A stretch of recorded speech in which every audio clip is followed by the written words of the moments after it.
nativité de notre Seigneur pour célébrer Noël. Et chaque année, nous réunissons ce même geste, avec les mêmes lectures bibliques et parfois même le même curé, nous donnant l'impression d'être déjà vu et d'être déjà entendu. Mais à l'image d'un colimaçon, nous atteignons chaque fois un autre niveau. Car en réalité, chaque année, nous effectuons un pèlerinage. Et le pèlerinage est un signe particulier. Il est l'image que chacun de nous parcourt tout au long de son existence. Car la vie est un pèlerinage et l'être un viator, c'est-à-dire un pèlerin qui parcourt un chemin jusqu'au but désiré. Et quel est notre but? Eh bien, ce soir, en suivant les bergers, nous allons voir ce but à travers 3 étapes. Et je souhaite que vous ne vous arrêtiez pas à la première ou à la deuxième étape, mais que nous puissions arriver justement vers la 3e, la dernière étape, qui est notre but.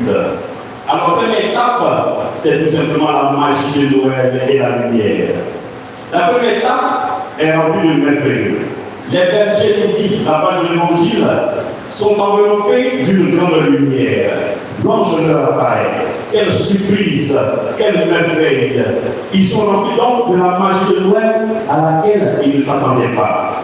Et puis, si nous regardons près de nous, si nous regardons autour de nous, nous pouvons dire à l'image des bergers que Noël est rempli de lumière et de magie.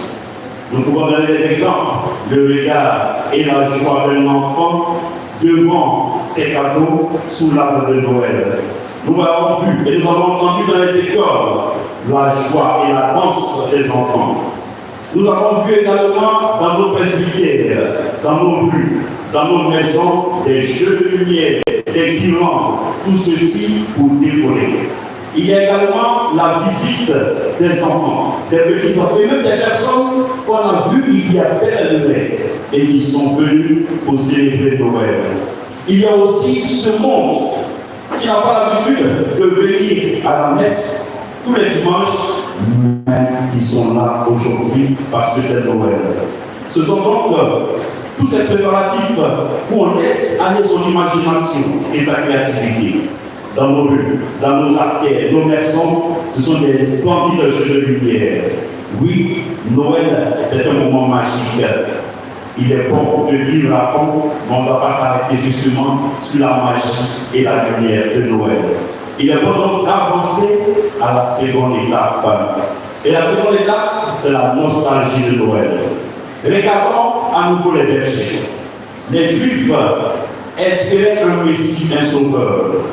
Et après avoir entendu l'ange du Seigneur, les bergers se retrouvent devant une nouvelle qu'ils attendaient depuis longtemps. Et la première lecture nous le situe, le peuple qui marchait dans les ténèbres a vu une lumière. Et ses espoirs et ses espérances ont été comblés. Ils se rappellent donc leur prière d'autrefois. Ils se rappellent tous ces souvenirs, la promesse que Dieu avait donnée. Le sauveur qu'ils attendaient est enfin arrivé. Leur cœur vibre au rythme d'une nostalgie qui se voit tomber. Nous aussi, peut-être nous sommes un peu comme ces bergers. Nous connaissons la bonne nouvelle du Sauveur.